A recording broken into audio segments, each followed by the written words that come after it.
ब्रह्ममुरारिसुरार्चितलिङ्गं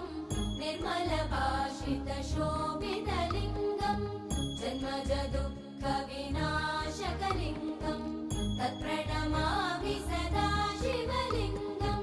देवमुनिप्रवरार्चितलिङ्गं कामदहनकरुणाकरलिङ्गं रावणदर्पविनाशकलिङ्गं तत्प्रणमामि सदा शिवलिङ्गं शिव शिव शिव शिव शिवाय नमो हर हर